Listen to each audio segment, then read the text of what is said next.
Setelah 5 tahun, aku berjuang di Hong Kong. Saat pulang, aku membawa tabungan 2 miliar hasil kerja kerasku. Tapi sampainya di rumah, aku syok melihat kondisi rumahku yang masih reot. Dan aku kaget melihat anak dan ibuku hidup menderita. Ternyata, selama ini uang yang aku kirim untuk renovasi rumah dan biaya hidup anak serta ibuku dipakai suami untuk perempuan lain. Kubalas. Kubuat suami menyesal dan mempertanggungjawabkan perbuatannya. Sebelum ceritanya dimulai, silahkan tulis di kolom komentar dari daerah mana saja teman-teman yang menonton cerita ini. Jangan lupa like dan subscribe agar channel ini bisa semakin berkembang dan bisa mempersembahkan cerita yang lebih menarik lagi. Bandara Soekarno-Hatta terasa begitu padat siang itu. Udara panas Jakarta langsung menyergap kulit wajah Fatimah begitu ia melangkah keluar dari pintu kedatangan. Namun, hawa panas itu tidak sebanding dengan rasa hangat yang menjalar di dadanya. Setelah 5 tahun lamanya ia banting tulang di negeri orang, menjadi tenaga kerja wanita di Hong Kong, akhirnya hari ini ia bisa menapakkan kaki kembali di tanah air. Fatimah menarik napas panjang, mencoba meresapi aroma debu dan aspal yang selama ini ia rindukan. Di tangannya, ia menyeret sebuah koper besar yang sudah terlihat usang, kulitnya terkelupas di beberapa bagian, menandakan betapa seringnya benda itu diseret ke sana kemari. Di punggungnya, sebuah tas ransel tua menggantung berat. Penampilan Fatimah hari itu sungguh jauh dari kesan mewah. Ia hanya mengenakan gamis sederhana berbahan katun yang sudah sering dicuci sehingga kainnya terlihat agak tipis, serta kerudung instan yang sedikit kusut karena perjalanan panjang. Tidak ada perhiasan emas yang menjuntai di leher atau pergelangan tangannya, tidak ada jam tangan bermerek, dan tidak ada sepatu mahal. Ia hanya memakai sandal jepit karet yang ia beli di pasar malam Hong Kong, seharga beberapa dolar saja. Siapapun yang melihat Fatimah saat itu pasti akan mengira ia adalah TKW yang pulang dengan tangan hampa, atau mungkin hanya membawa sedikit sisa gaji. Tidak ada yang tahu bahwa di balik penampilan lusuh dan kesederhanaan itu, tersimpan sebuah rahasia besar. Di lapisan tersembunyi dalam tas ranselnya, terselip buku tabungan dan kartu akses perbankan prioritas yang nilainya mencapai 2 miliar rupiah. Uang itu adalah hasil keringat, air mata, dan penghematan ekstrim yang ia lakukan selama 5 tahun. Fatimah bekerja siang malam, mengambil lembur tanpa henti, merawat lansia yang terkadang galak, hingga membersihkan rumah-rumah besar di akhir pekan. Ia makan seadanya, menahan selera untuk tidak belanja, demi satu tujuan mulia yaitu membahagiakan keluarganya. Ia ingin suaminya, Hasan, bisa hidup terhormat. Ia ingin ibunya, Ibu Nanik, bisa menikmati masa tua dengan tenang. Dan yang paling utama, ia ingin putri sematawayangnya, Cindy, mendapatkan pendidikan terbaik dan masa depan yang cerah. Fatimah tersenyum sendiri saat memanggil taksi. Di benaknya, terbayang rumah yang sudah ia renovasi lewat uang kiriman rutinnya setiap bulan. Hasan selalu mengirimkan foto-foto progres pembangunan rumah mereka melalui pesan singkat. Dalam bayangan Fatimah, rumah warisan orang tuanya itu kini pasti sudah berubah menjadi hunian yang asri, berlantai keramik bersih, dengan atap yang kokoh dan kamar tidur yang nyaman untuk Cindy. Hasan bilang uang kiriman Fatimah dipakai untuk meninggikan plafon, mengganti ubin, dan membeli perabotan baru. Fatimah membayangkan Cindy sedang bermain boneka di kamarnya yang ber-AC, sementara Ibu Nanik sedang duduk santai menonton televisi layar datar yang Hasan beli bulan lalu. Bayangan kebahagiaan itu membuat lelah perjalanan 5 jam dari Hong Kong menguap begitu saja. Fatimah tidak sabar ingin memberi kejutan. Ia sengaja tidak mengabari kepulangannya hari ini, karena ingin melihat ekspresi bahagia mereka saat ia muncul di depan pintu. Taksi yang ditumpangi Fatimah melaju membelah kemacetan ibu kota, perlahan masuk ke jalanan pinggiran yang lebih sempit menuju kampung halamannya. Jantung Fatimah berdegup kencang seiring semakin dekatnya jarak ke rumah. Ia meremas jemarinya sendiri, menahan gugup.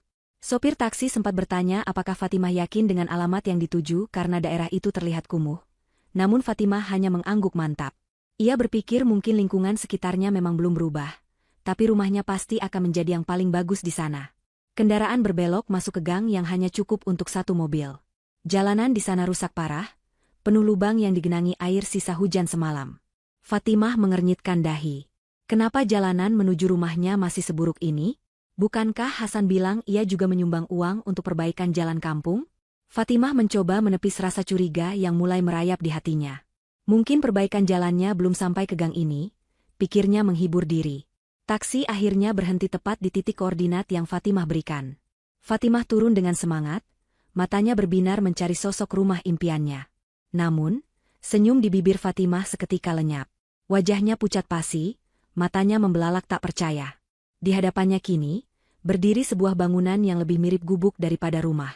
Itu adalah rumah lama orang tuanya, tapi kondisinya justru jauh lebih buruk daripada saat ia tinggalkan 5 tahun lalu. Pagar kayunya sudah miring dan hampir roboh dimakan rayap. Halaman depannya penuh dengan rumput liar yang tinggi, seolah tidak pernah disiangi berbulan-bulan. Genteng-genteng di atap terlihat berantakan, beberapa bahkan melorot, menyisakan lubang menganga yang pasti akan bocor deras jika hujan turun. Tembok rumah yang dulunya putih kusam kini penuh lumut dan retakan besar yang menjalar seperti akar pohon. Tidak ada keramik mengkilap, tidak ada jendela kaca baru, tidak ada teras yang asri. Semuanya tampak menyedihkan, suram, dan tidak terurus. Kaki Fatimah terasa lemas, seolah tulang-tulangnya ditarik paksa dari tubuhnya. Ia nyaris ambruk jika tidak berpegangan pada pagar reot itu. Sopir taksi menurunkan koper Fatimah dengan wajah prihatin, lalu pamit pergi setelah Fatimah membayarnya dengan tangan gemetar. Fatimah berdiri mematung di depan rumahnya sendiri. Pikirannya berkecamuk hebat. Kemana perginya uang puluhan juta yang ia kirim setiap bulan? Kemana perginya foto-foto renovasi yang Hasan kirimkan padanya? Apakah ia salah alamat? Tidak, ini benar rumahnya. Ia mengenali pohon mangga tua di pojok halaman, meskipun kini pohon itu pun terlihat meranggas dan hampir mati. Rasa sesak mulai menghimpit dada Fatimah, tapi ia menahan diri untuk tidak berteriak. Ia harus tahu apa yang sebenarnya terjadi. Dengan langkah berat, Fatimah mendekati jendela depan yang kacanya buram oleh debu. Ia mengintip ke dalam melalui celah gorden yang sudah sobek. Pemandangan di dalam sana membuat jantungnya seperti diremas tangan tak kasat mata. Di ruang tamu yang hanya beralaskan tikar plastik yang sudah bolong-bolong, duduk dua sosok yang sangat ia cintai. Ibu Nanik terlihat jauh lebih tua dari usianya. Tubuhnya kurus kering, rambutnya memutih sepenuhnya dan acak-acakan. Wanita tua itu mengenakan daster yang sudah sangat tipis dan jahitan di bagian ketiaknya terlepas. Di sampingnya, duduk seorang gadis kecil. Itu Cindy. Anak perempuannya yang kini berusia 8 tahun. Cindy terlihat sangat kurus. Tulang selangkanya menonjol jelas di balik kaos oblong yang terlalu besar untuk tubuh mungilnya. Wajah Cindy terlihat lesu, tidak ada rona ceria anak-anak di sana. Yang membuat air mata Fatimah akhirnya jebol, adalah apa yang sedang mereka lakukan. Di hadapan mereka, hanya ada satu mangkuk berisi mie instan yang kuahnya sangat banyak. Mungkin sengaja diperbanyak airnya agar terlihat penuh. Ibu Nanik menyuapkan 1 sendok mie ke mulut Cindy, lalu Cindy menyuapkan 1 sendok kuah ke mulut neneknya. Mereka berbagi 1 bungkus mie instan berdua dengan lahap, seolah itu adalah makanan paling mewah di dunia.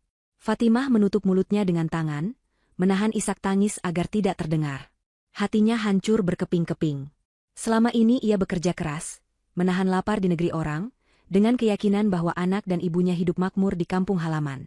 Ternyata, realitanya mereka hidup dalam kemelaratan yang mengerikan.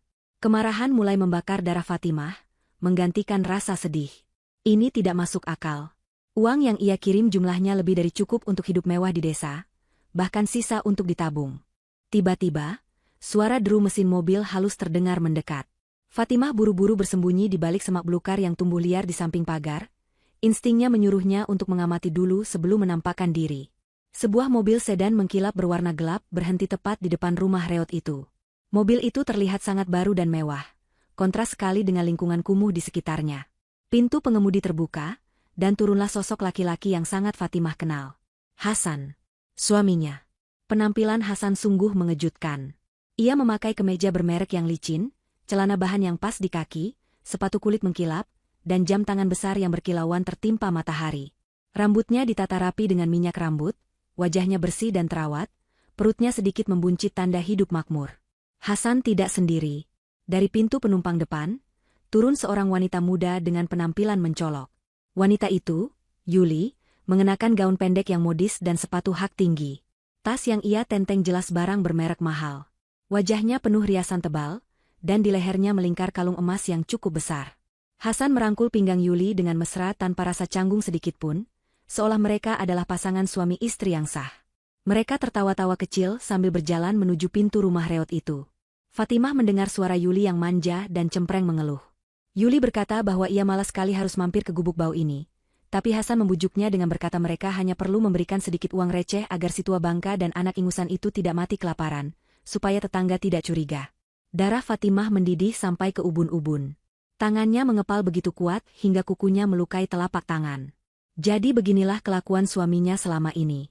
menari di atas penderitaan anak dan mertuanya sendiri. Fatimah menghapus air matanya dengan kasar. Rasa sedih itu kini berubah menjadi dendam yang dingin dan tajam. Ia tidak akan masuk ke sana sebagai istri yang lemah. Ia akan masuk ke sana untuk memulai perangnya. Fatimah menunggu beberapa saat di balik semak, hingga Hasan dan Yuli benar-benar masuk ke dalam rumah. Ia mengatur napasnya yang memburu, berusaha menenangkan detak jantungnya yang menggila karena amarah. Ia harus tenang. Jika ia meledak sekarang, ia tidak akan tahu seberapa dalam kebusukan suaminya itu. Ia harus bermain cantik. Fatimah membetulkan letak kerudungnya, memastikan wajahnya terlihat lelah dan polos, seolah ia tidak tahu apa-apa. Ia menyeret kopernya keluar dari persembunyian, menimbulkan suara roda bergemerutuk di atas tanah berbatu. Suara itu cukup keras untuk terdengar dari dalam rumah.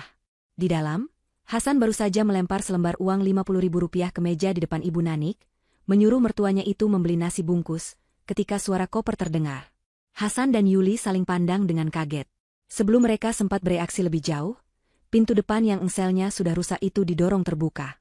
Fatimah berdiri di sana, siluet tubuhnya menutupi cahaya matahari sore. Hasan terlonjak kaget, wajahnya pucat pasi seolah melihat hantu. Matanya membelalak lebar menatap istri sahnya yang tiba-tiba muncul tanpa kabar. Yuli yang berdiri di samping Hasan juga tampak panik, ia mundur selangkah sambil membetulkan letak tas mewahnya dengan gugup. Hasan gelagapan, lidahnya keluh sesaat. Namun, sebagai penipu ulung, otaknya bekerja cepat. Ia segera melepaskan rangkulannya dari pinggang Yuli dan mendorong wanita itu menjauh pelan. Dengan senyum yang dipaksakan dan terlihat sangat palsu, Hasan merentangkan kedua tangannya dan berjalan mendekati Fatimah. Ia berseru memanggil nama istrinya dengan nada yang dibuat-buat penuh kerinduan, bertanya kenapa Fatimah tidak mengabari kepulangannya agar bisa dijemput. Fatimah membiarkan dirinya dipeluk oleh laki-laki yang kini terasa menjijikan baginya itu. Ia bisa mencium aroma parfum mahal yang menyengat dari baju Hasan, bercampur dengan bau rokok. Fatimah tidak membalas pelukan itu dengan erat, tangannya terkulai lemas di sisi tubuhnya. Namun Hasan tidak menyadarinya karena sibuk menutupi kepanikannya. Mata Fatimah tajam menatap Yuli yang berdiri canggung di pojok ruangan.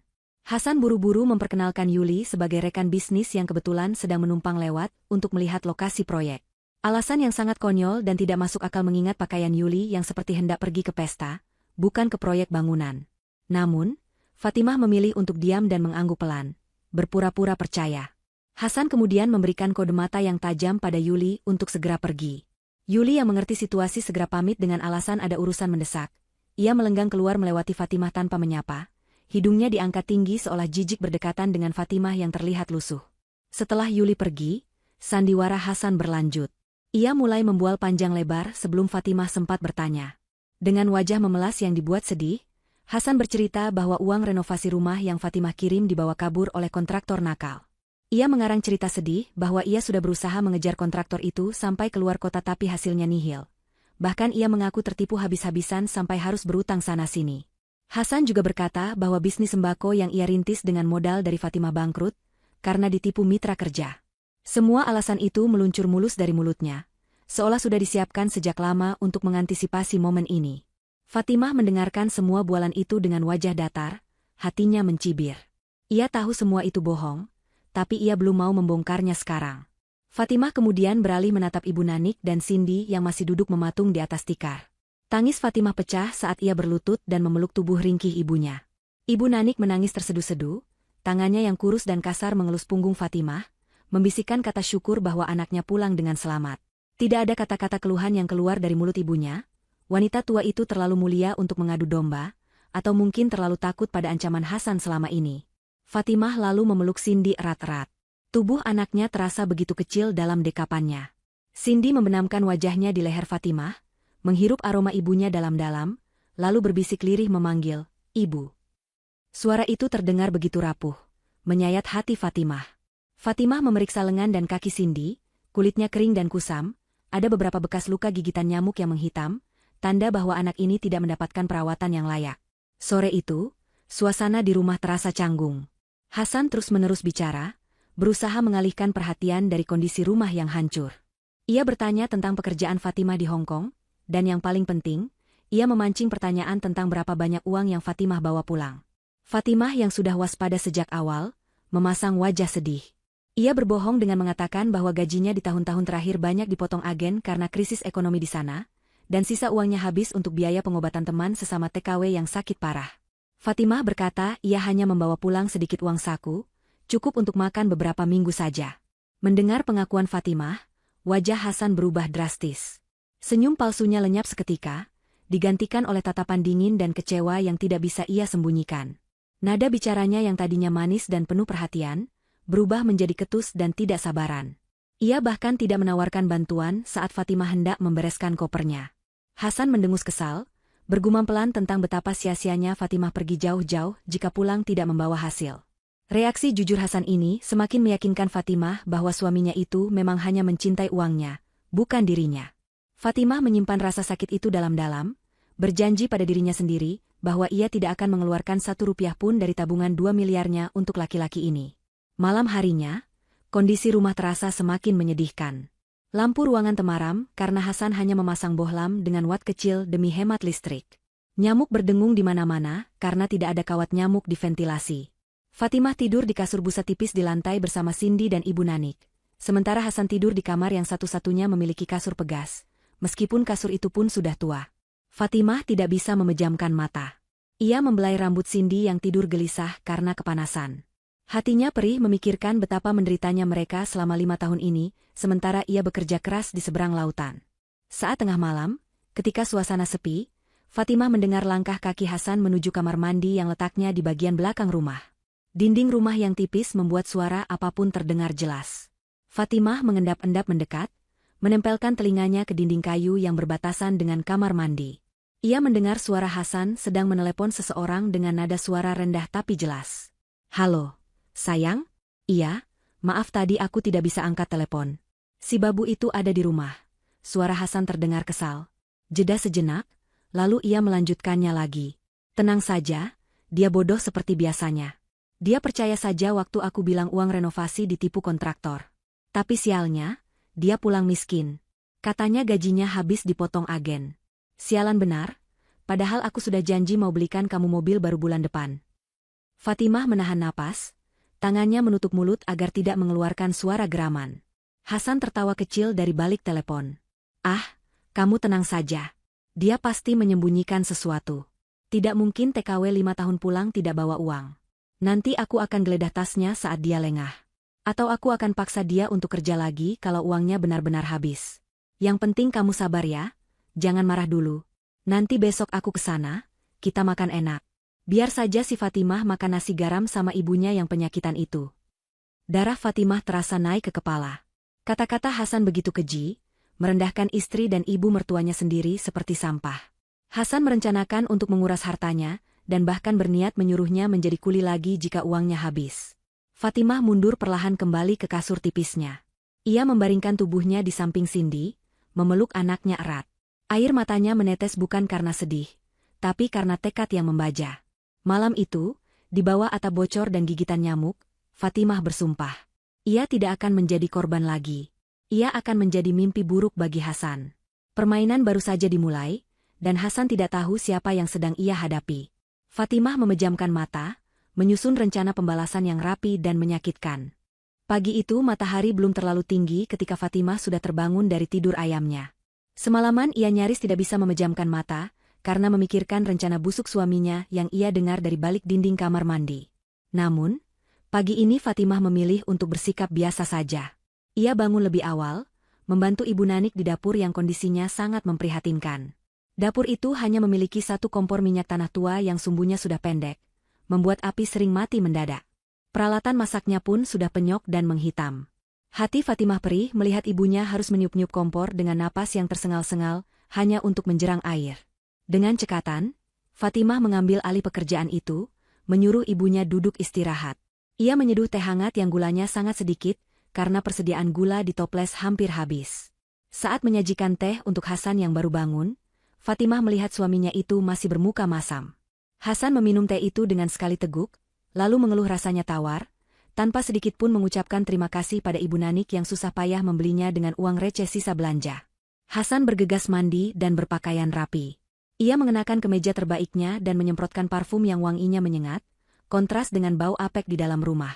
Saat Fatimah bertanya mau kemana, Hasan menjawab dengan ketus bahwa ia akan pergi mencari pekerjaan dan menagih utang ke teman lamanya agar bisa membeli beras. Padahal, Fatimah tahu persis itu hanya alasan. Instingnya mengatakan Hasan pasti akan menemui wanita itu, Yuli. Sebelum pergi, Hasan sempat melirik dompet Fatimah yang tergeletak di atas meja, seolah ingin mengambilnya, namun urung karena Fatimah menatapnya tajam. Hasan pun pergi dengan motor metik yang entah milik siapa, meninggalkan debu mengepul di halaman depan yang gersang. Sepeninggal Hasan, Fatimah tidak membuang waktu. Ia memiliki misi penting hari ini. Setelah memastikan Ibu Nanik dan Cindy sarapan dengan sisa nasi semalam yang digoreng tanpa kecap, Fatimah berpamitan. Ia beralasan ingin pergi ke balai desa untuk mengurus administrasi kepulangannya. Namun, tujuan sebenarnya adalah sekolah Cindy dan Ban. Fatimah berjalan kaki keluar dari gang sempit itu, lalu menaiki angkutan umum menuju kota kecamatan. Di dalam angkot yang sesak dan panas, pikiran Fatimah melayang pada nasib anaknya. Sesampainya di sekolah dasar tempat Cindy belajar, hati Fatimah kembali teriris. Ia dipanggil oleh tata usaha karena Cindy menunggak uang sekolah selama 6 bulan. Petugas tata usaha itu memandang Fatimah dengan tatapan meremehkan, mengira Fatimah adalah ibu-ibu miskin yang akan meminta keringanan lagi. Tanpa banyak bicara, Fatimah mengeluarkan amplop berisi uang tunai dari balik tas lusuhnya dan melunasi semua tunggakan itu, bahkan membayar lunas untuk 1 tahun ke depan. Petugas itu terbelalak kaget. Sikapnya langsung berubah menjadi sangat sopan dan manis. Namun Fatimah tidak peduli. Ia hanya ingin memastikan pendidikan anaknya tidak terganggu oleh kelakuan bapaknya yang tidak bertanggung jawab. Selesai urusan sekolah, Fatimah menuju bank tempat ia biasa mengirimkan uang gajinya selama ini. Rekening itu atas nama Hasan. Karena dulu Fatimah berpikir akan lebih mudah jika suaminya yang mengelola keuangan untuk renovasi rumah. Sesampainya di bank, Fatimah menuju layanan pelanggan.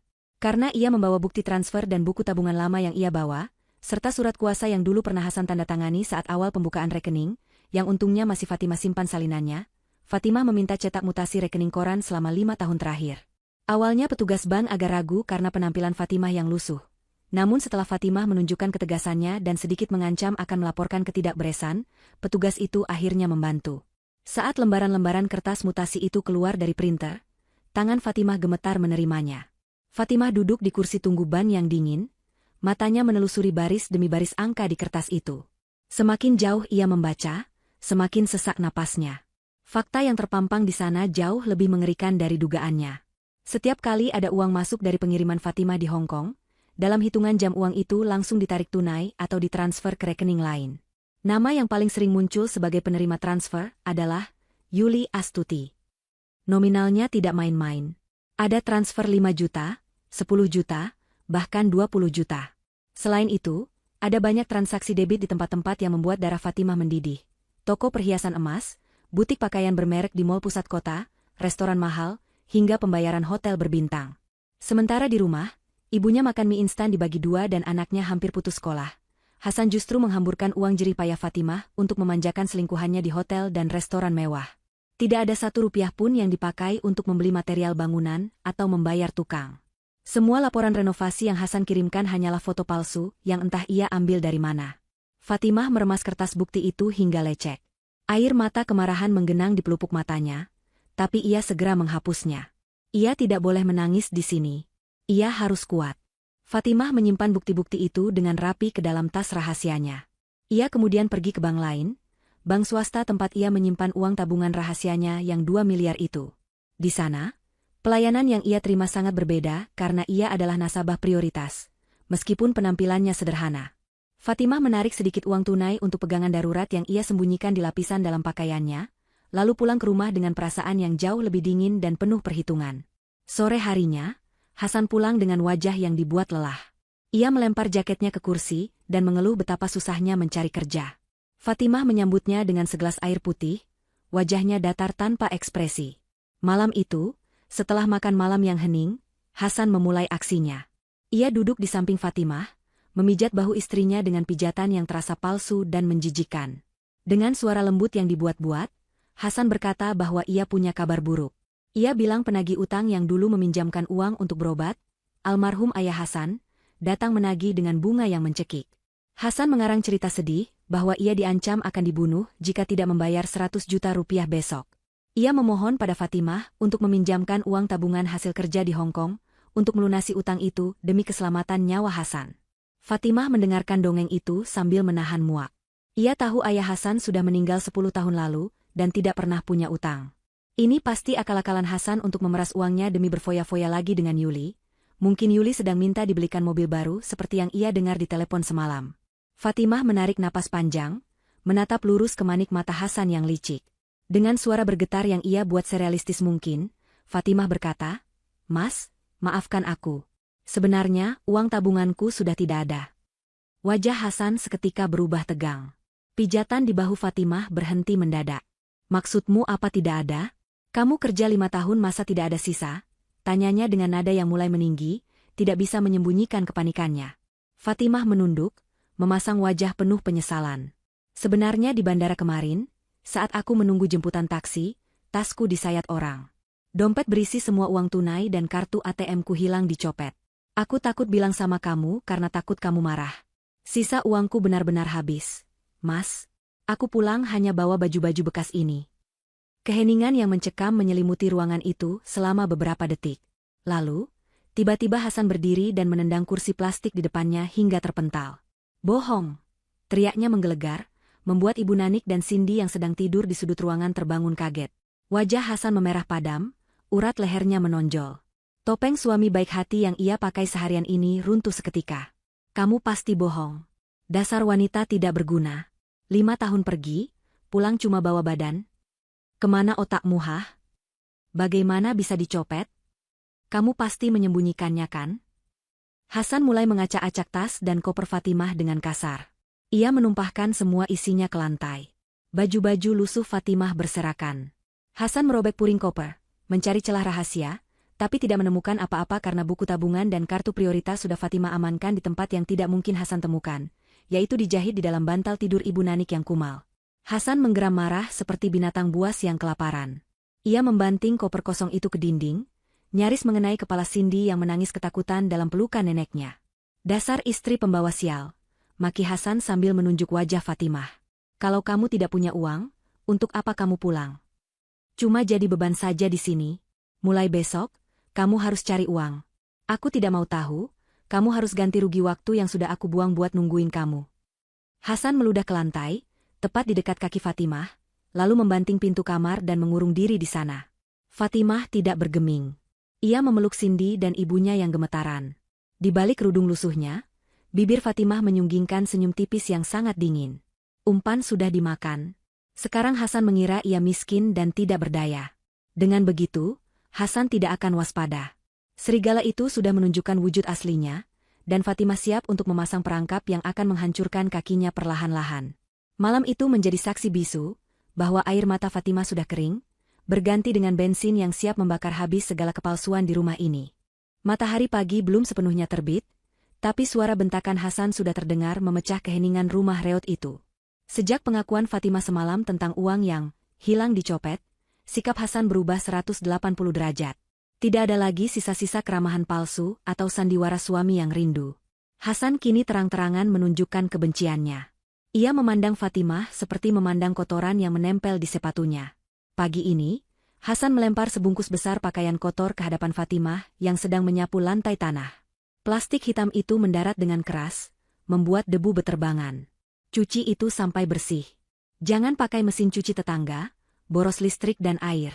Cuci pakai tangan di sumur belakang," perintah Hasan sambil menyalakan rokok dan menaikkan kakinya ke atas meja kecil yang rapuh. "Itu baju klien laundry temanku. Aku dapat kerjaan sampingan jadi kurir laundry. Kalau sampai rusak atau luntur, aku jual kamu buat ganti ruginya." Fatimah menatap bungkusan plastik hitam itu dengan tenang, meski hatinya bergolak. Ia membuka bungkusan itu. Bau parfum wanita yang sangat ia kenal langsung menyeruak keluar.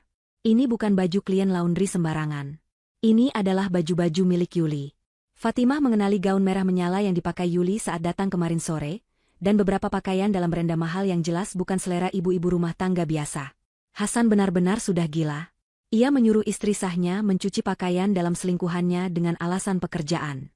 Ini adalah bentuk penghinaan yang paling rendah. Hasan ingin meremukan harga diri Fatimah sampai ke titik nol. Tanpa membantah, Fatimah membawa tumpukan baju itu ke sumur belakang. Ia menimba air dengan ember timba yang berat, satu demi satu. Otot-otot lengannya yang terlatih karena kerja keras di Hong Kong membantunya melakukan pekerjaan fisik ini tanpa kesulitan. Namun rasa sakit di hatinya jauh lebih berat dari ember air manapun. Sambil menggilas baju-baju mahal milik wanita perusak rumah tangganya itu, Fatimah menyusun rencana selanjutnya. Setiap sikat yang ia goreskan ke kain itu adalah simbol dari tekadnya untuk membersihkan hidupnya dari parasit bernama Hasan. Ia tidak akan menolak perintah ini, karena penolakan hanya akan membuat Hasan curiga atau melakukan kekerasan fisik yang membahayakan ibu dan Cindy. Fatimah memilih untuk menuruti permainan ini sementara waktu, membiarkan Hasan merasa di atas angin, merasa berkuasa penuh atas istri miskinnya. Siang harinya, setelah Hasan pergi, lagi-lagi dengan alasan mencari pinjaman uang tapi dengan baju rapi, Fatimah segera bersiap. Ia menitipkan Cindy dan Ibu Nanik pada tetangga sebelah yang baik hati dan bisa dipercaya, dengan alasan ingin mencari barang bekas untuk dijual. Begitu keluar dari lingkungan kampungnya, Fatimah masuk ke sebuah toilet umum di pom bensin. Di sana, ia mengganti pakaian lusuhnya dengan setelan gamis sederhana namun rapi dan bersih yang baru ia beli diam-diam di pasar pagi tadi. Ia juga memakai masker wajah, agar tidak mudah dikenali orang kampung jika berpapasan. Fatimah memesan taksi online menuju pusat kota. Tujuannya adalah kantor agen properti dan notaris. Fatimah menemui seorang agen properti yang kontaknya ia dapatkan dari referensi temannya yang sukses. Di ruangan ber-AC yang sejuk itu, Fatimah dilayani dengan hormat karena ia menunjukkan bukti dana di rekening prioritasnya. Fatimah mengutarakan niatnya untuk membeli 2 properti sekaligus secara tunai. Properti pertama adalah sebuah bangunan ruko 2 lantai di pinggir jalan raya utama kecamatan. Fatimah tahu betul ruko itu. Itu adalah tempat di mana Hasan sering menghabiskan waktunya untuk berjudi dan nongkrong dengan teman-teman premannya. Lantai bawahnya disewakan sebagai warung kopi remang-remang, dan lantai atasnya sering dipakai untuk kegiatan ilegal. Pemilik ruko lama sedang butuh uang cepat karena terlilit utang, dan Fatimah melihat ini sebagai peluang emas. Dengan membeli ruko itu, ia akan memegang kendali atas markas suaminya. Properti kedua adalah target yang lebih personal. Rumah di kompleks elit klaster Melati. Rumah nomor 8B. Itu adalah rumah yang disewa Hasan untuk Yuli. Fatimah tahu alamat itu dari slip pembayaran listrik yang ia temukan terselip di saku celana Hasan saat mencuci kemarin. Agen properti itu tersenyum lebar mendengar permintaan Fatimah. Kebetulan sekali, Bu Fatimah. Pemilik rumah di klaster Melati itu memang sedang berniat menjualnya karena dia kesal dengan penyewa yang sekarang. Katanya penyewanya sering telat bayar dan berisik, sering bikin pesta sampai larut malam. Fatimah tersenyum tipis di balik maskernya. Kalau begitu, aturkan pertemuan saya dengan pemilik rumah itu sekarang juga. Saya bawa uang mukanya tunai, dan pelunasannya besok pagi via transfer. 1 jam kemudian, Fatimah sudah duduk berhadapan dengan Pak Burhan, pemilik rumah mewah yang ditinggali Yuli. Pertemuan dilakukan di sebuah kafe yang agak jauh dari lokasi agar tidak ketahuan. Pak Burhan, seorang pria parubaya yang tampak lelah, menyambut tawaran Fatimah dengan antusias. Ia bercerita panjang lebar tentang kekesalannya pada pasangan yang menempati rumahnya. Bapak itu, namanya Pak Hasan kalau tidak salah, gayanya selangit, Bu. Janji mau beli rumah itu bulan lalu, tapi sampai sekarang sewa bulanannya saja nunggak 2 bulan. Alasan terus, katanya uangnya dibawa istrilah, ditipu oranglah. Dan perempuannya itu, aduh, sombongnya minta ampun. Tetangga kanan-kiri sering komplain, karena mereka suka putar musik keras-keras. Saya mengerti kekesalan Bapak, kata Fatimah tenang. Saya akan beli rumah itu dengan harga yang Bapak minta, tanpa menawar. Tapi saya punya satu syarat. Syarat apa itu, Bu? Tanya Pak Burhan penasaran. Jangan beritahu penyewa Bapak bahwa rumah itu sudah laku terjual, dan jangan beritahu siapa pembelinya. Biarkan mereka tinggal di sana sampai akhir bulan ini. Nanti, saat sertifikat sudah balik nama atas nama saya sendiri yang akan memberikan kejutan pengusiran untuk mereka. Pak Burhan tertawa kecil. Sepertinya ia mengerti bahwa ada masalah pribadi di sini, tapi ia tidak peduli selama uangnya cair. Sepakat, Bu Fatimah. Saya lebih senang rumah itu jatuh ke tangan orang yang sopan seperti ibu daripada dihuni manusia-manusia tidak tahu adat itu. Besok kita tanda tangan akta jual beli di notaris. Setelah urusan selesai, Fatimah kembali ke toilet umum, berganti kembali menjadi Fatimah si TKW miskin, dan pulang ke rumah reotnya sebelum Hasan kembali. Sore itu, saat Hasan pulang dengan wajah mabuk kemenangan, mungkin habis menang judi atau habis bersenang-senang dengan Yuli, ia tidak tahu bahwa tanah yang ia pijak perlahan mulai runtuh. Hasan melempar bungkus rokok kosong ke arah Fatimah dan meminta kopi. Fatimah menyuguhkan kopi itu dengan tangan yang stabil. Dalam hatinya, ia membayangkan wajah Hasan saat tahu bahwa ruko tempatnya berjudi dan rumah tempatnya berselingkuh, kini secara hukum sudah menjadi milik istri yang ia hina-dina. Malam harinya, Fatimah diam-diam mengeluarkan dokumen perjanjian jual-beli sementara yang ia sembunyikan di bawah kasur tipisnya. Ia membacanya sekali lagi di bawah cahaya bulan yang menerobos masuk dari celah atap. Tanda tangannya sudah terbubuh di sana. Materai sudah terpasang. Proses balik nama sedang berjalan. Fatimah menatap Hasan yang sedang tidur mendengkur keras dengan mulut terbuka. "Nikmatilah tidur nyenyakmu malam ini, Mas," bisik Fatimah lirih. "Karena sebentar lagi, kamu tidak akan punya tempat untuk berteduh. Bahkan lubang tikus pun tidak akan mau menampungmu." Serigala itu masih merasa dirinya raja, padahal lehernya sudah masuk ke dalam jerat yang dipasang oleh domba yang selama ini ia remehkan. Malam itu udara terasa sangat pengap, seolah langit menahan hujan yang tak kunjung turun. Di dalam rumah yang dindingnya penuh celah itu, suasana berubah mencekam bukan karena hantu, melainkan karena kondisi kesehatan Cindy yang menurun drastis. Sejak sore, badan anak perempuan berusia 8 tahun itu panas tinggi. Fatimah sudah mencoba mengompres dahi anaknya dengan air hangat dan kain perca, namun suhu tubuh Cindy tidak kunjung turun, malah semakin membara. Cindy mulai mengigau, meracau memanggil nama ibunya dengan suara lemah yang menyayat hati. Napasnya terdengar berat dan putus-putus, seolah ada batu besar yang menindih dada mungilnya. Ibu Nanik duduk di samping cucunya dengan wajah cemas yang luar biasa, air mata diam-diam mengalir di pipi keriputnya, berdoa tanpa henti agar cucu kesayangannya diselamatkan dari mara bahaya. Fatimah tahu ini bukan demam biasa. Ia panik. Naluri keibuannya berteriak bahwa Cindy butuh pertolongan medis segera. Ia tidak bisa menunggu sampai pagi. Dengan langkah tergesa, Fatimah berlari menuju kamar Hasan. Ia menggedor pintu kamar yang terkunci itu dengan keras. Di dalam, Hasan sedang asyik bermain game di ponsel barunya sambil merokok. Ia berteriak marah karena merasa terganggu. Ketika Fatimah berteriak bahwa Cindy sakit parah dan harus dibawa ke rumah sakit, Hasan membuka pintu dengan wajah merah padam karena emosi. Fatimah memohon pada suaminya untuk mengantar Cindy ke dokter, atau minimal meminjamkan sedikit uang untuk biaya taksi dan obat. Ia merendahkan harga dirinya, berlutut di kaki Hasan demi keselamatan buah hatinya. Namun, jawaban yang keluar dari mulut Hasan sungguh di luar nalar manusia yang punya hati nurani. Hasan menepis tangan Fatimah dengan kasar. Ia beralasan tidak punya uang sepeser pun, padahal Fatimah tahu persis sore tadi Hasan baru saja memamerkan sepatu baru yang harganya jutaan rupiah. Hasan juga beralasan bensin motornya habis dan ia lelah. Ia malah menuduh Cindy hanya manja dan pura-pura sakit supaya diperhatikan. Hasan membentak Fatimah, menyuruhnya untuk mengompres anaknya saja dan berhenti mendramatisir keadaan. Setelah itu, Hasan membanting pintu kembali di depan wajah Fatimah, meninggalkan istri dan anaknya yang sedang bertaruh nyawa. Kekecewaan Fatimah pada Hasan sudah melewati batas toleransi. Malam itu, cinta atau sisa-sisa hormat yang mungkin masih ada, mati sepenuhnya. Fatimah tidak punya pilihan lain. Ia segera kembali ke ruangan depan, membungkus tubuh Cindy yang menggigil dengan selimut tipis. Ia berpamitan pada Ibu Nanik, meminta ibunya untuk menjaga rumah dan mengunci pintu. Dengan menggendong Cindy yang bobotnya semakin ringan karena kurang gizi, Fatimah berlari menembus kegelapan gang sempit. Ia tidak peduli pada jalanan becek atau anjing liar yang menggonggong. Sampai di jalan raya, ia menyetop taksi yang kebetulan lewat. Di dalam taksi, Fatimah terus memeluk Cindy, membisikkan kata-kata penenang meski hatinya sendiri hancur lebur. Ia meminta sopir taksi untuk membawanya ke rumah sakit swasta terbaik di kota itu, bukan ke puskesmas atau klinik kecil. Sopir taksi sempat ragu melihat penampilan Fatimah yang lusuh, khawatir penumpangnya tidak sanggup membayar. Namun melihat kondisi anak yang digendong, sopir itu menginjak gas dalam-dalam. Sesampainya di instalasi gawat darurat rumah sakit mewah itu, perlakuan diskriminatif sempat terjadi.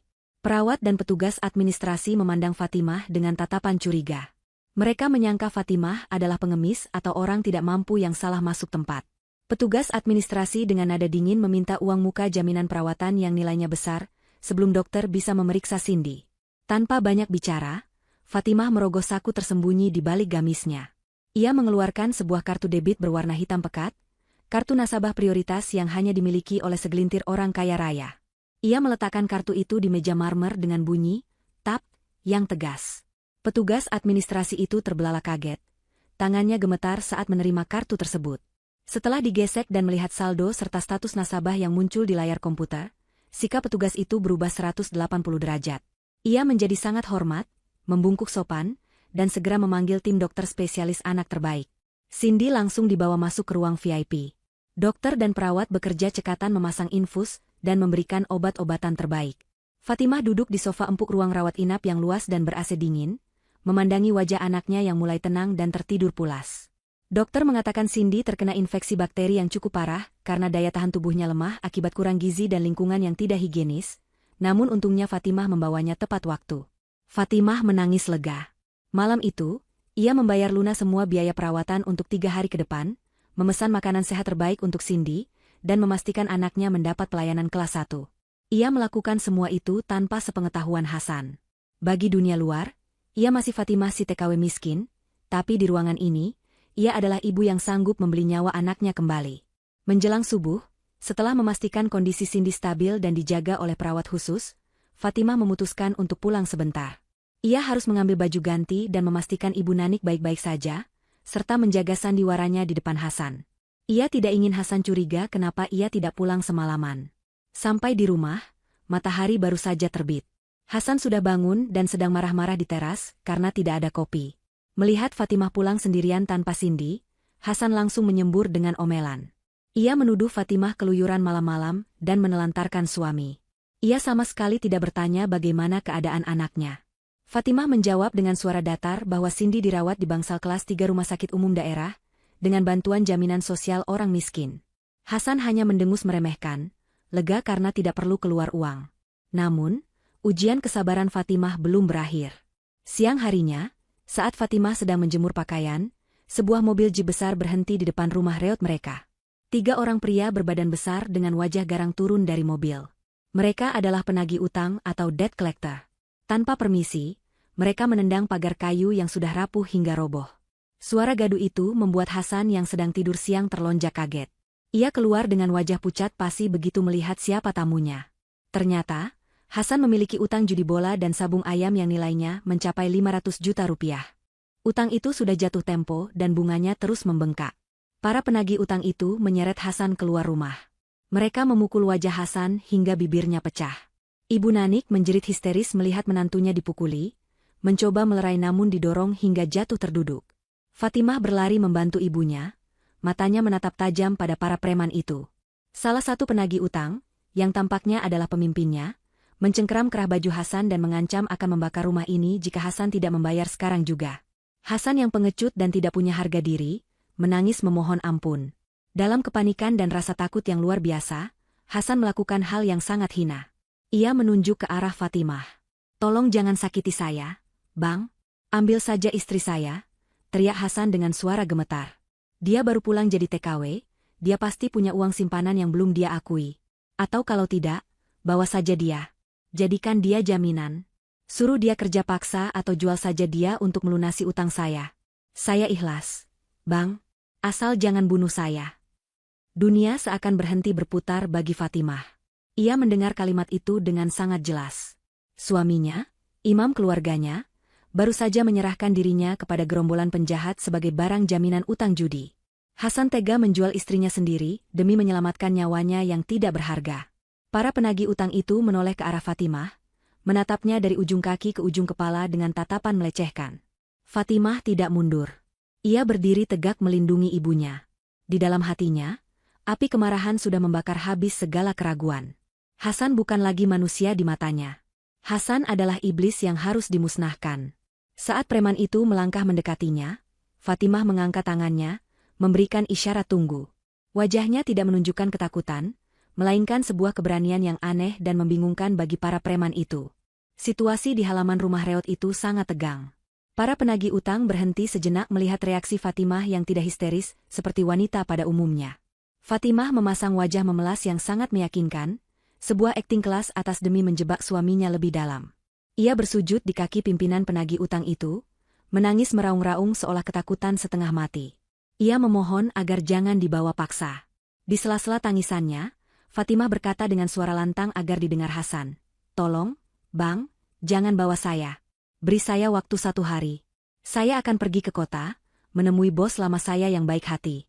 Saya akan meminjam uang padanya untuk melunasi utang suami saya. Saya janji. Tolong jangan sakiti kami."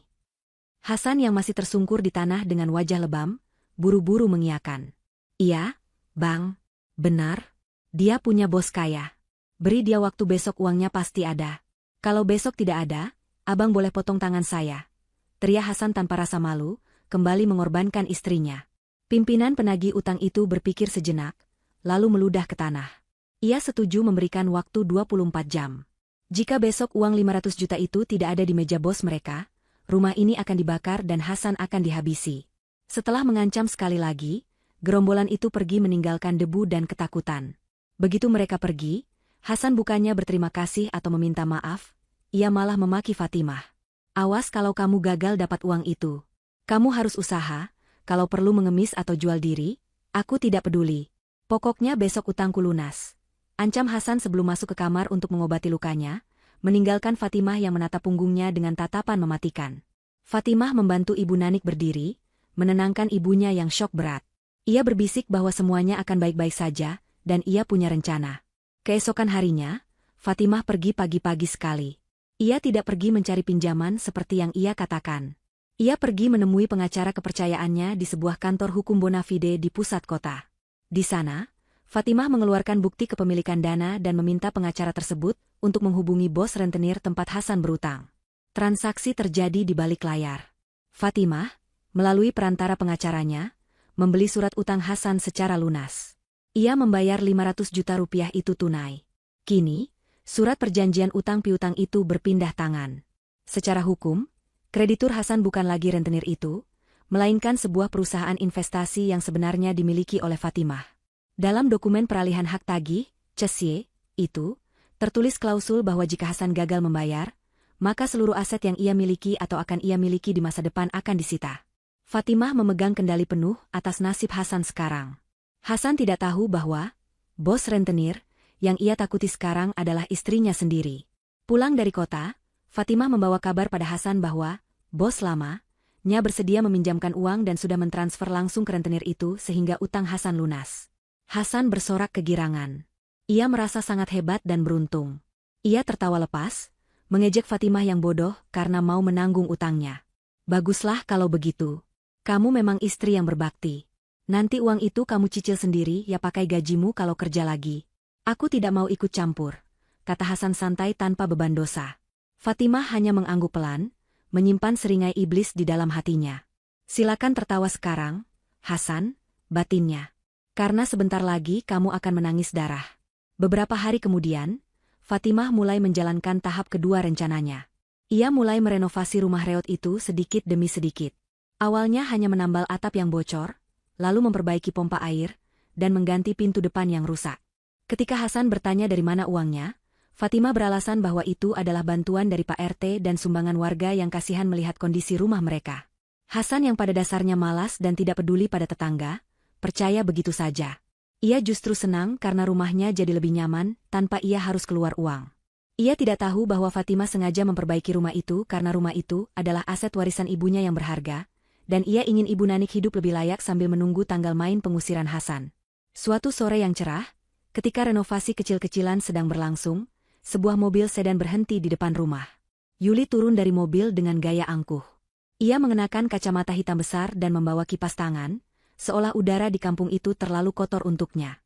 Yuli datang karena penasaran dengan kabar bahwa utang Hasan sudah lunas. Ia ingin memastikan apakah Hasan masih punya uang atau tidak. Hasan sedang tidak ada di rumah, ia sedang nongkrong di ruko, yang tanpa ia sadari sudah dibeli Fatimah. Yuli masuk ke halaman rumah tanpa permisi, sepatu hak tingginya mengetuk lantai semen yang kasar. Fatimah sedang menyuapi Ibu Nanik di teras. Melihat kedatangan Yuli, Ibu Nanik gemetar ketakutan. Yuli memandang jijik pada makanan sederhana di piring Ibu Nanik. "Heh, nenek tua, mana anakmu yang tidak berguna itu? Katanya utangnya sudah lunas? Berarti dia punya uang lagi dong?"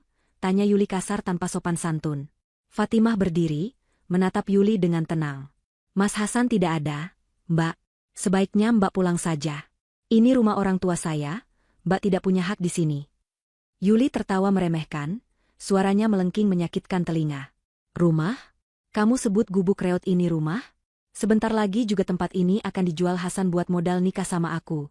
Kamu itu cuma benalu, tahu diri dong. Hasan itu jijik sama kamu. Dia cuma kasihan saja makanya kamu tidak dicerai." Yuli melangkah maju, tangannya menyenggol gelas air minum di meja, hingga tumpah membasahi baju Fatimah dan Ibu Nanik. UPS, maaf. Tangan saya licin, kata Yuli dengan senyum mengejek yang dibuat-buat. Lagian baju kalian kan memang sudah kotor. Sekalian saja dicuci. Atau jangan-jangan kalian tidak punya sabun. Ibu Nanik menangis karena dihina sedemikian rupa. Fatimah merasakan darahnya mendidih, tapi ia menahan diri untuk tidak menampar wanita itu saat itu juga. Ia tahu, kekerasan fisik hanya akan membuatnya kalah secara hukum. Fatimah diam-diam merogoh saku gamisnya, menekan tombol rekam di ponsel pintarnya. Ia merekam semua caci maki dan hinaan Yuli. Mbak Yuli, tolong jaga bicara Mbak. Allah tidak tidur. Apa yang Mbak tanam, itu yang akan Mbak tuai, kata Fatimah tenang namun penuh penekanan. Yuli mendengus, lalu mengambil ember air bekas pel yang ada di dekat situ, dan dengan sengaja menyiramkannya ke kaki Fatimah. Air kotor itu membasahi gamis bagian bawah dan kaki Fatimah. Halah, bawa-bawa Tuhan segala. Sadar diri, kamu itu cuma babu di mata Hasan. Suamimu itu milikku. Ceraikan dia, atau aku akan bikin hidupmu di sini makin neraka. Fatimah menatap air kotor yang membasahi kakinya, lalu menatap mata Yuli dalam-dalam. Ia tidak marah, ia justru tersenyum. Senyum yang sangat dingin dan mengerikan, membuat nyali Yuli sedikit ciut tanpa alasan yang jelas. Fatimah mengangkat ponselnya yang sedari tadi merekam. Baik, Mbak Yuli. Saya dengar permintaan Mbak. Mbak ingin saya ceraikan Hasan? Saya akan kabulkan. Tapi ingat hari ini, ingat saat Mbak menyiram air kotor ini ke saya. Karena suatu hari nanti, Mbak akan memohon-mohon untuk meminum air kotor ini saking hausnya. Yuli terdiam sesaat, merasa ada aura yang berbeda dari wanita di hadapannya. Namun, kesombongannya menutupi akal sehatnya. Ia menghentakkan kaki dan pergi meninggalkan rumah itu sambil membanting pintu pagar. Fatimah memeluk ibunya yang masih menangis. Ia membersihkan kekacauan itu dengan tenang. Bukti rekaman sudah di tangan. Sakit hati ibunya sudah ia catat dalam buku dendamnya. Jebakan emas sudah terpasang sempurna. Hasan sudah terikat utang yang ia pegang, dan Yuli sudah masuk ke dalam daftar target penghancuran. Fatimah menatap langit sore, merasa bahwa badai pembalasan sudah siap untuk dilepaskan. Undangan pesta kehancuran mereka akan segera ia sebar. Seminggu setelah insiden penagihan utang dan sandiwara Fatimah tentang bos baik hati, suasana hati Hasan sedang berada di puncak. Ia merasa beban hidupnya telah diangkat tanpa ia harus mengeluarkan keringat sedikitpun. Ia kembali menjadi Hasan yang sombong, yang merasa dunia berputar di sekelilingnya. Hari itu adalah hari ulang tahun Yuli. Wanita itu menuntut perayaan yang meriah. Karena Hasan merasa sedang di atas angin dan mengira Fatimah masih bodoh, ia menyanggupi permintaan Yuli untuk mengadakan pesta. Yuli memilih sebuah gedung pertemuan baru yang sangat megah di pusat kota, sebuah tempat yang sewa per jamnya saja bisa setara dengan biaya hidup sebulan di kampung. Hasan tentu saja tidak punya uang untuk membayar sewa gedung semahal itu, namun Yuli berkata bahwa ia memiliki kenalan, orang dalam, sehingga mereka bisa menggunakan salah satu ruang VIP di gedung itu dengan harga miring, asalkan catering dan pelayanannya diurus sendiri. Hasan yang memang pelit dan ingin terlihat kaya tanpa modal, langsung setuju. Pagi harinya, Hasan melempar perintah pada Fatimah. Ia memaksa Fatimah untuk ikut ke pesta itu. Bukan sebagai istri yang akan digandeng mesra, melainkan sebagai tenaga bantuan gratis. Hasan beralasan bahwa catering yang mereka pesan kekurangan pelayan, jadi Fatimah harus membantu menyajikan makanan dan membereskan piring kotor agar Hasan tidak malu di depan teman-temannya. Fatimah sempat menolak halus dengan alasan Cindy baru sembuh, namun Hasan mengancam akan membuang obat-obatan Cindy jika Fatimah membantah. Dengan hati yang mantap dan rencana yang sudah matang, Fatimah akhirnya menyetujui. Ia mengenakan gamis terbaik yang ia punya dari koper lamanya, pakaian yang bersih namun terlihat sangat sederhana dan kampungan di mata Hasan. Hasan mencibir penampilan istrinya, mengatakan bahwa Fatimah memang pantasnya jadi pelayan, bukan nyonya besar. Fatimah hanya diam, menyimpan senyum misterius di balik cadar kesabarannya. Malam itu, gedung pesta tampak berkilauan ditimpa cahaya lampu kristal.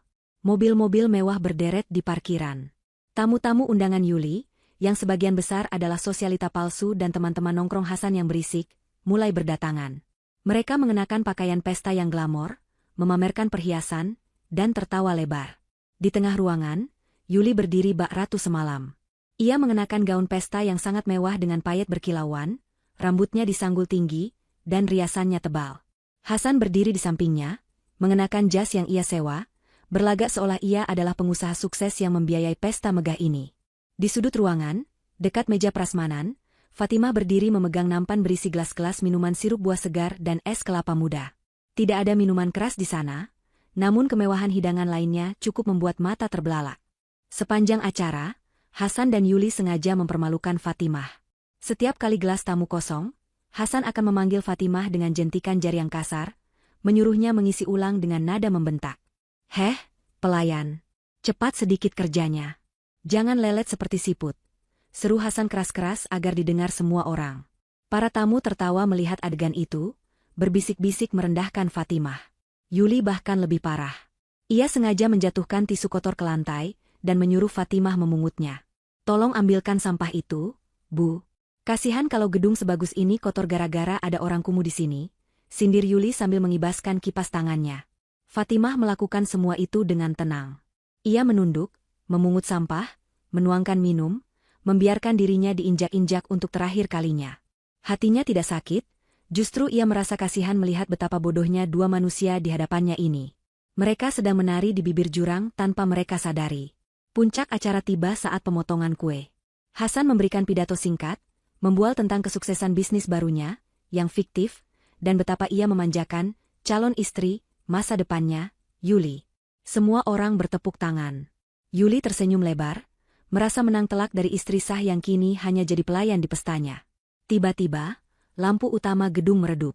Sorot lampu sorot, spotlight, menyala, terarah ke panggung utama. Seorang pria parubaya dengan setelan jas rapi naik ke atas panggung memegang mikrofon. Itu adalah manajer gedung. Semua tamu terdiam, mengira ini adalah kejutan tambahan dari Hasan untuk Yuli. Hasan dan Yuli saling pandang bingung, mereka tidak merasa menyewa MC atau manajer gedung untuk bicara.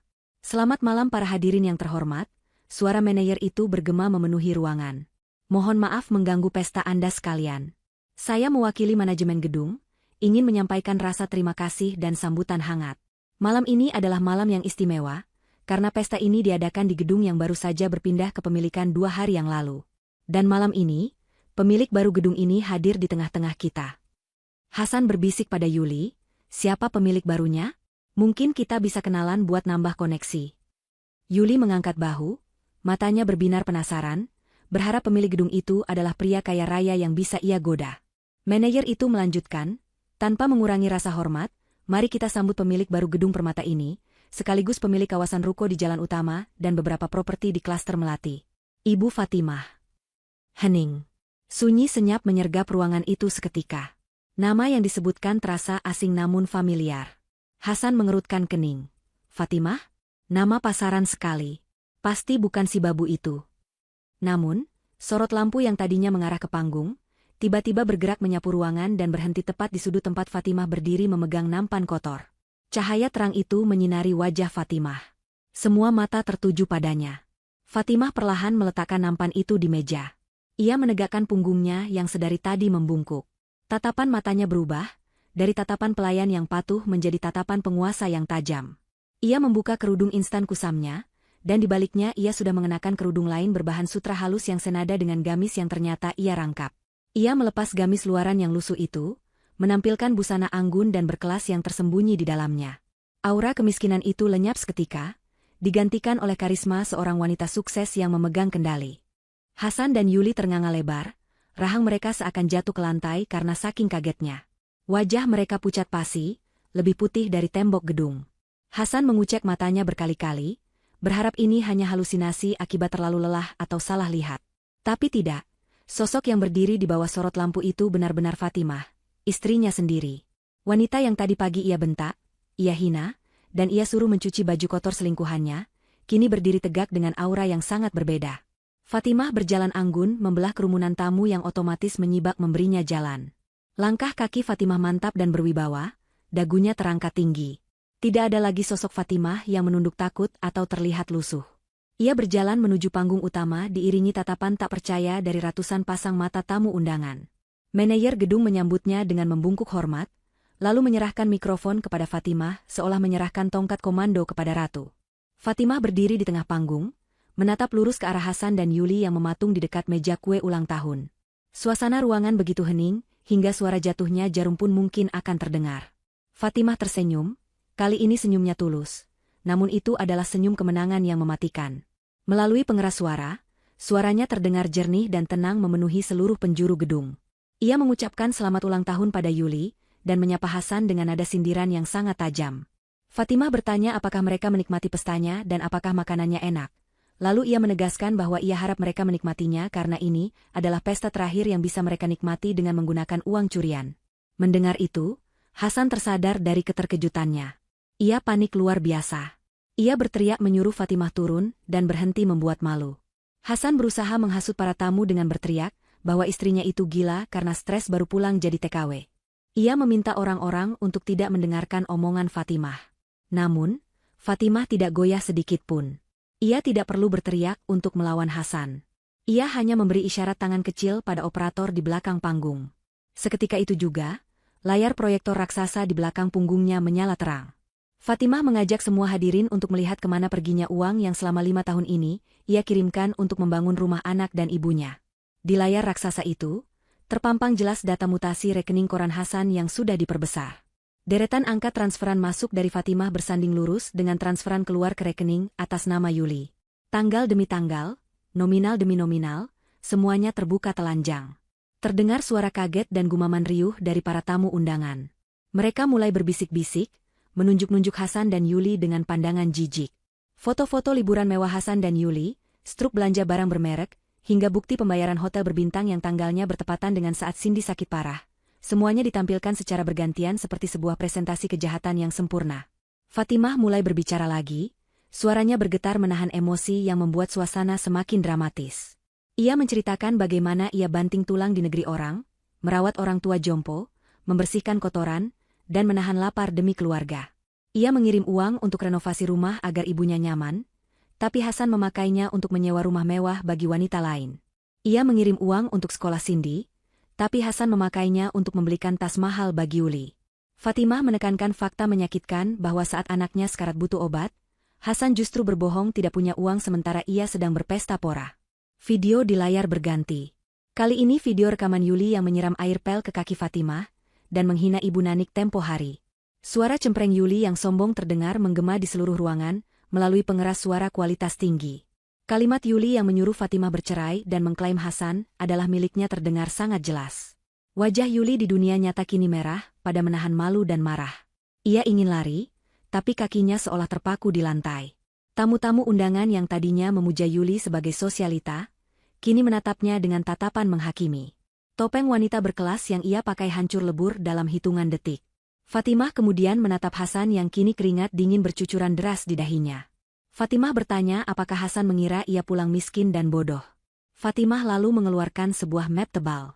Ia mengumumkan bahwa rumah di klaster Melati tempat Yuli tinggal, dan ruko tempat Hasan biasa nongkrong, kini semuanya sudah dibeli lunas olehnya. Sertifikat kepemilikan sudah berpindah tangan. Jadi, secara teknis, Hasan dan Yuli selama ini menumpang dan berpesta di atas properti milik Fatimah. Tidak berhenti di situ, Fatimah juga membongkar rahasia terakhir. Ia mengatakan bahwa surat utang Hasan senilai 500 juta rupiah, pada rentenir juga sudah ia beli. Jadi sekarang, Hasan berutang nyawa dan uang pada istrinya sendiri. Sebagai penutup yang menyakitkan, Fatimah melemparkan map berisi gugatan cerai dan surat peringatan pengosongan rumah tepat ke arah Hasan. Kertas-kertas itu berhamburan di udara, jatuh berserakan di kaki Hasan yang gemetaran. Dengan suara lantang dan tegas, Fatimah mengusir mereka. Ia menyatakan bahwa mulai detik ini, Hasan dan Yuli harus angkat kaki dari semua properti miliknya. Ia tidak sudi lagi melihat wajah pengkhianat di rumahnya. Para tamu undangan bertepuk tangan, bukan untuk yang ulang tahun, tapi untuk keberanian Fatimah. Hasan jatuh terduduk, lemas tak berdaya, menyadari bahwa hidupnya baru saja runtuh seketika di hadapan ratusan orang. Keriuhan di dalam gedung pesta mendadak berubah menjadi mimpi buruk bagi Hasan dan Yuli. Setelah Fatimah membongkar semua kebusukan mereka di hadapan ratusan tamu undangan, keamanan gedung bertindak cepat. Atas perintah manajer gedung yang kini bekerja untuk Fatimah, petugas keamanan menyeret Hasan dan Yuli keluar dari ruangan. Mereka tidak diberi kesempatan untuk membela diri atau mengambil sisa harga diri mereka yang sudah hancur lebur. Hasan meronta-ronta, berteriak bahwa ini semua salah paham, namun tidak ada satupun orang yang peduli. Yuli menangis histeris, menutupi wajahnya dengan tas tangan karena malu menjadi tontonan dan sasaran cemoohan para tamu yang memotret kejadian itu dengan ponsel mereka. Mereka dilempar keluar ke pelataran parkir yang dingin dan gelap, persis seperti sampah yang dibuang dari istana. Di pelataran parkir itu, pertengkaran hebat pun pecah. Yuli yang merasa tertipu mentah-mentah langsung melampiaskan amarahnya pada Hasan. Wanita itu memukuli dada Hasan dengan tas tangannya bertubi-tubi. Ia menjerit memaki Hasan sebagai penipu ulung yang mengaku kaya raya padahal aslinya hanya benalu yang hidup dari ketiak istri. Yuli merasa rugi besar karena selama ini ia sudah memamerkan Hasan sebagai tambang emasnya. Namun ternyata Hasan hanyalah lubang lumpur yang menjeratnya dalam masalah. Yuli melepas sepatu hak tingginya dan melemparnya ke arah Hasan, lalu berlari menuju taksi yang melintas, meninggalkan Hasan sendirian di tengah malam buta. Hasan mencoba mengejar, memanggil nama Yuli dengan putus asa, tapi wanita itu sudah pergi, membawa serta ilusi kebahagiaan yang selama ini Hasan agung-agungkan. Kini Hasan benar-benar sendirian, tanpa uang sepeser pun di kantong karena dompetnya tertinggal di dalam gedung dan pihak keamanan melarangnya masuk kembali. Hasan berjalan kaki menyusuri trotoar kota dengan langkah gontai. Pikirannya kacau balau. Ia teringat pada rumah mewah di klaster Melati yang selama ini ia tinggali bersama Yuli. Ia berpikir mungkin masih bisa masuk ke sana untuk mengambil barang-barang berharga atau sekadar tidur. Dengan sisa tenaga, Hasan berjalan menuju kompleks perumahan elit itu. Namun, sesampainya di gerbang klaster, ia dihadang oleh satpam perumahan yang wajahnya sudah tidak ramah lagi. Satpam itu memberitahu bahwa atas perintah pemilik baru rumah nomor 8B, yaitu Ibu Fatimah, kunci rumah sudah diganti 1 jam yang lalu. Semua barang-barang milik Hasan dan Yuli sudah dikemas dalam kardus bekas dan diletakkan di pos satpam. Hasan tidak diizinkan melangkah masuk selangkah pun ke dalam area perumahan. Hasan mengamuk, mencoba menerobos palang pintu, tapi ia justru didorong hingga jatuh ke aspal. Ia menatap kardus-kardus berisi baju-bajunya dengan tatapan kosong. Malam itu, ia sadar bahwa ia telah kehilangan tempat berteduh yang mewah itu selamanya. Karena tidak punya pilihan lain dan perutnya mulai perih karena lapar, Hasan memutuskan untuk pulang ke rumah Ibu Nanik di kampung. Ia berpikir, bagaimanapun marahnya Fatimah, wanita itu pasti masih punya hati. Fatimah adalah istri yang dulu sangat patuh dan Ibu Nanik adalah mertua yang pemaaf. Hasan yakin ia bisa memohon ampun, bersujud, dan mengarang cerita sedih agar diterima kembali. Ia rela tidur di lantai tanah asalkan bisa makan dan punya atap. Hasan menyeret kardus barangnya, menumpang bak terbuka mobil sayur yang lewat, dan sampai di kampung halamannya menjelang subuh. Tubuhnya lelah luar biasa, kakinya lecet, dan penampilannya sudah tidak lagi necis. Kemeja sewaannya kusut dan kotor oleh debu jalanan. Sesampainya di depan rumah reot yang kini sedang dalam proses renovasi itu, Hasan melihat lampu teras menyala terang. Harapan muncul di hatinya. Ia mengetuk pintu dengan keras, memanggil nama Fatimah dan Ibu Nanik dengan suara serak yang dibuat semenyedihkan mungkin. Ia berteriak meminta maaf, mengaku hilaf, dan berjanji akan berubah. Namun, pintu itu tak kunjung terbuka.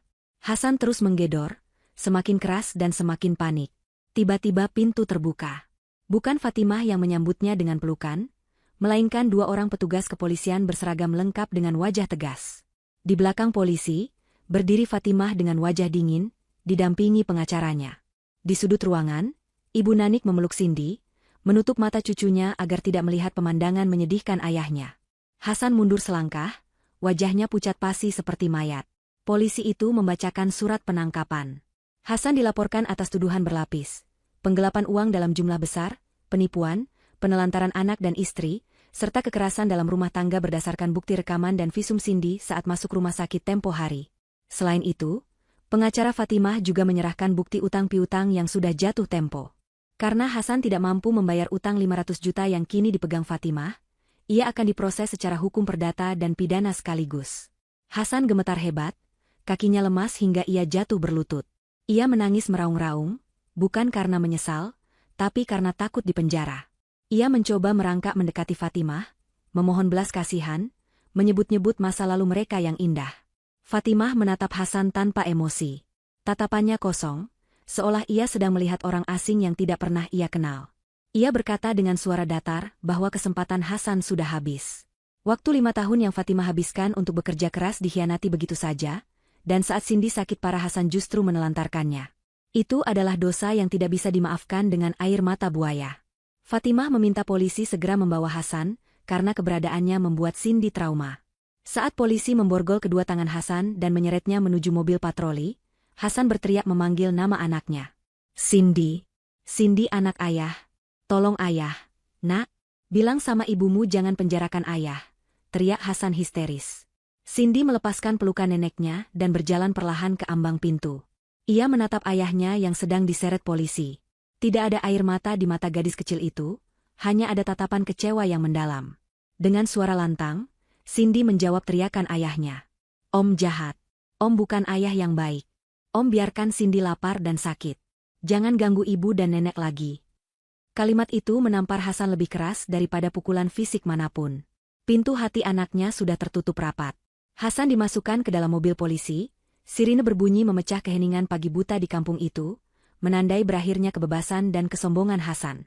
Fatimah menutup pintu rumahnya, mengunci rapat masa lalunya yang kelam, dan memeluk ibunya serta anaknya untuk menyongsong matahari terbit yang membawa harapan baru. 1 tahun kemudian, suasana di kampung itu telah berubah drastis, terutama di lahan tempat rumah Fatimah berdiri. Tidak ada lagi gubuk reot dengan dinding berlumut dan atap bocor yang dulu menjadi saksi bisu penderitaan penghuninya. Kini, di atas tanah itu berdiri sebuah rumah yang asri, kokoh, dan indah. Desainnya minimalis namun elegan, dengan taman depan yang penuh bunga-bunga terawat dan pohon mangga yang sudah kembali subur berbuah lebat.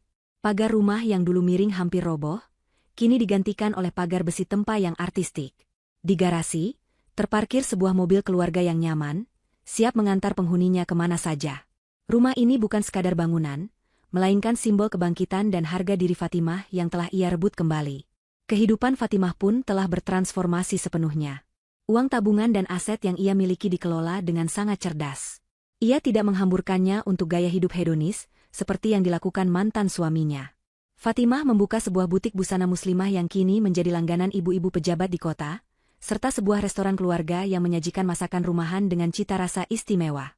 Bisnisnya berkembang pesat karena keuletan dan kejujurannya dalam berdagang. Fatimah kini dikenal sebagai pengusaha wanita yang sukses dan dermawan, bukan lagi Fatimah si TKW yang dipandang sebelah mata. Ia sering diundang menjadi pembicara untuk memotivasi para wanita agar mandiri secara finansial.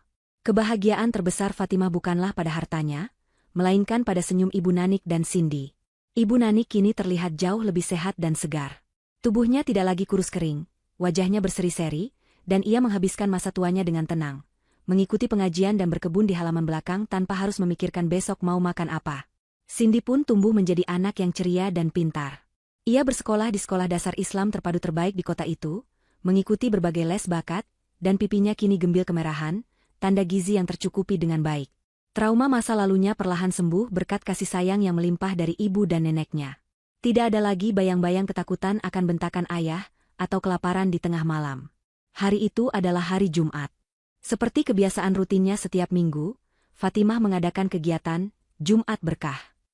Ia memasak ratusan kotak nasi spesial dari restorannya untuk dibagikan kepada kaum duafa, tukang becak, pemulung, dan gelandangan di jalanan kota. Fatimah turun langsung membagikan nasi kotak itu, mengajarkan Cindy untuk selalu berbagi dan tidak sombong. Mereka mengendarai mobil menuju area pasar lama yang kumuh, tempat banyak orang-orang kurang beruntung berkumpul.